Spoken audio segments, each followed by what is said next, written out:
Hi, എല്ലാവർക്കും മാക്സിമയിലേക്ക് സ്വാഗതം. നമ്മൾ എൽ ജി എസിന്റെ നോട്ടിഫിക്കേഷൻ വന്നത് നിങ്ങൾ അറിഞ്ഞാണ്. അപ്പൊ എൽ ജി എസുമായിട്ട് ബന്ധപ്പെട്ട് നമുക്കിനി എവിടെ അപേക്ഷിക്കാം എന്നുള്ള ഒരു കൺഫ്യൂഷനിലായിരിക്കും നമ്മൾ, അല്ലെ? അപ്പൊ അതുമായിട്ട് ബന്ധപ്പെട്ടിട്ട് എവിടെ അപേക്ഷിക്കാമെന്ന് അറിയുന്നതിന് മുന്നേ നമുക്ക് ചില കാര്യങ്ങൾ ഒരു വ്യക്തത വരണം. അപ്പൊ അത് നിങ്ങളുമായിട്ടൊന്ന് ഷെയർ ചെയ്യാനാണ് ഞാൻ വന്നത്. നമ്മുടെ എൽ ജി എസ് 2024 ഏറ്റവും കൂടുതൽ നിയമനം ഏത് ജില്ലയിലാണ്, അതായത് ഇപ്പോൾ നിയമനം നടന്നുകൊണ്ടിരിക്കുന്നത് ഏത് ജില്ലയിലാണ് കൂടുതൽ എന്നുള്ള കുറച്ച് കാര്യങ്ങൾ നമുക്ക് ഡിസ്കസ് ചെയ്യാം.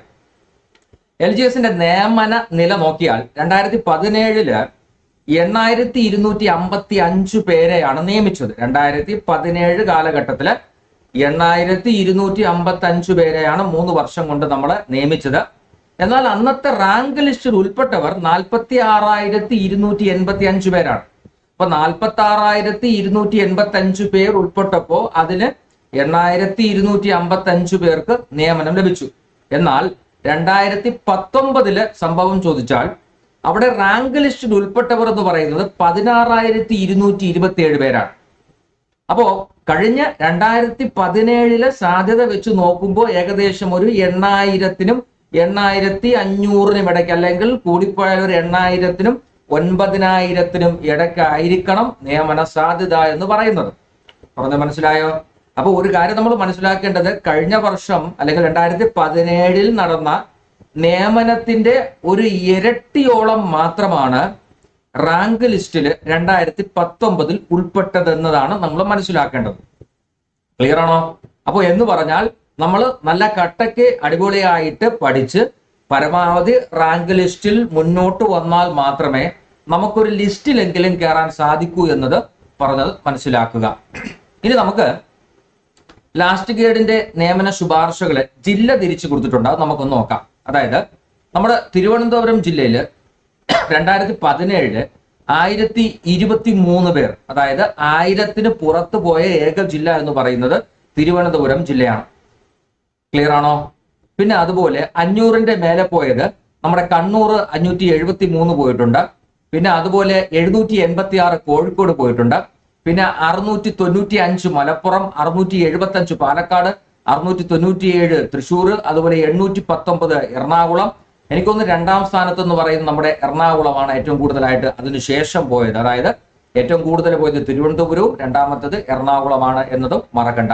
ഈ 2019 വിജ്ഞാപനം വന്നല്ലോ, ഈ വിജ്ഞാപനം ഇപ്പൊ നിലവിലുണ്ട്. ഈ വിജ്ഞാപനം 2025 കഴിയുന്നത്.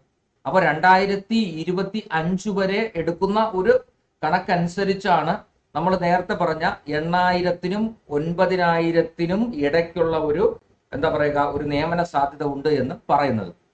നമ്മൾ ഇവിടെ നോക്കിയാൽ അറിയാം, തിരുവനന്തപുരത്ത് 2019 വിജ്ഞാപന പ്രകാരം തിരുവനന്തപുരത്ത് ഇതുവരേക്കുമായിട്ട് നമ്മൾ എടുത്തിട്ടുള്ളത് 449 പേരെയാണ്.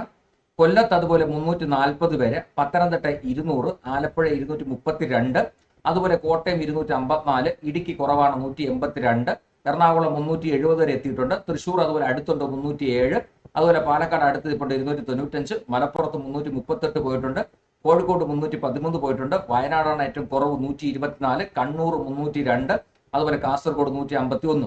അപ്പൊ ഈ കഴിഞ്ഞ 2 വർഷത്തെ 2017-ലെയും 2019-ലെയും ആ നിയമന ശുപാർശ വെച്ച് നോക്കുമ്പോൾ ഇപ്പോഴും ഏറ്റവും കൂടുതൽ സാധ്യത കൽപ്പിക്കുന്നത് തിരുവനന്തപുരത്തിനും എറണാകുളത്തിനുമാണ് നിയമനം നടത്താനുള്ള സാധ്യത കൂടുതൽ എന്ന് പറയുന്നത്. ക്ലിയർ ആണോ? പോയിന്റ് മനസ്സിലാക്കി വെക്കുക. അപ്പൊ ഇനി ഇത്തവണ നമ്മൾ എത്ര പേര് അപേക്ഷിക്കാൻ സാധ്യത ഉണ്ട് എന്ന് ചോദിച്ചാൽ, നമ്മുടെ ലാസ്റ്റ് ഗ്രേഡ് സർവേന്റെ തസ്തികയിലേക്ക് 14 ജില്ലയിലായിട്ട് ഇത്തവണ 7 ലക്ഷത്തിലധികം പേർ അപേക്ഷിക്കുമെന്നാണ് പ്രതീക്ഷ. അതിന്റെ കാരണം എന്ന് പറയുന്നത് 2019 ഡിസംബർ 31 വിജ്ഞാപന പ്രകാരം 6,98,790, അതായത് ഏകദേശം 7 ലക്ഷത്തോളം അടുപ്പിച്ച ആൾക്കാർ അപേക്ഷിച്ചിട്ടുണ്ട്. ഇത്തവണയും അത് 7 ലക്ഷത്തിനും 7 ലക്ഷത്തിനും ഇടയ്ക്ക് നമുക്കൊരു കണക്ക് വേണമെങ്കിൽ പറയാം. 2017 പ്രസിദ്ധീകരിച്ച വിജ്ഞാപന പ്രകാരം 8,54,811 പേരും 2013 പ്രകാരം 13,10,10,703 പേർ. ഈ 2013 വിജ്ഞാപന പ്രകാരം എന്ന് പറയുമ്പോൾ അവിടെ അത്രയും കൂടാനുള്ള ഒരു കാരണം എന്ന് പറഞ്ഞാൽ ഡിഗ്രിക്കാർക്കൊക്കെ എഴുതാൻ പറ്റുന്ന ഒരു സാഹചര്യം ഉണ്ടായിരുന്നു അന്ന്.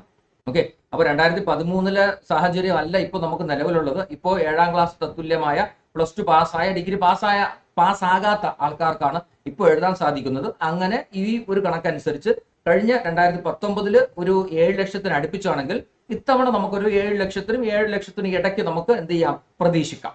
ഓക്കെ, അപ്പോൾ നമ്മൾ ഈ പറയുന്ന കാര്യങ്ങളൊക്കെ നിങ്ങളുടെ മനസ്സിൽ വേണം. നിങ്ങൾ ആലോചിക്കുക, ഒരു 7 ലക്ഷത്തിലധികം ആൾക്കാർ എഴുതുന്ന ഒരു പരീക്ഷയിൽ നിന്നും ഒരു 16 മുതൽ 17,000 വരെ ആൾക്കാരെ ലിസ്റ്റിൽ ഉൾപ്പെടുത്തുന്നു. അതിലൊരു 8,000-ഓ 8,500-ന്റെയോ താഴെയുള്ള ആൾക്കാരെ നിയമനം ലഭിക്കുന്നു എങ്കിൽ നമ്മൾ എത്രത്തോളം അലർട്ടായിട്ട് പഠിക്കണം എന്നതാണ് ഞാനിവിടെ നിങ്ങൾക്ക് പറയുന്നത്. അപ്പൊ അത്രയും അലർട്ടായിട്ടും അത്രയും നല്ല അടിപൊളിയായിട്ട് പഠിച്ചാൽ മാത്രമേ നമുക്ക് കിട്ടത്തുള്ളൂ. ഇതൊരു LGS ആണ്, വളരെ സിമ്പിൾ ആണ് നമ്മൾ വിചാരിക്കരുത്. മത്സരിക്കാനായിട്ട് നിങ്ങളുടെ കൂടെ ഏകദേശം 7 ലക്ഷത്തോളം ആൾക്കാരുണ്ട്. ആ 7 ലക്ഷത്തോളം ആൾക്കാരടുത്ത് മത്സരിച്ച് വേണം നിങ്ങൾക്ക് മുന്നോട്ട് വരാനായിട്ട്. ഓക്കെ, അപ്പോ ഇനി അപേക്ഷിക്കാനുള്ള ഡേറ്റ് ആയിട്ടുണ്ട്. നിങ്ങൾ എത്രയും പെട്ടെന്ന് അപേക്ഷിക്കാം. ബാക്കി ഇതുമായിട്ട് ബന്ധപ്പെട്ട ഡീറ്റെയിൽ കാര്യങ്ങളുമായിട്ട് ഞാൻ വീണ്ടും വരുന്നതായിരിക്കും. അപ്പോൾ മറ്റൊരു വീഡിയോയിൽ കാണുന്നവരേക്കും ബൈ.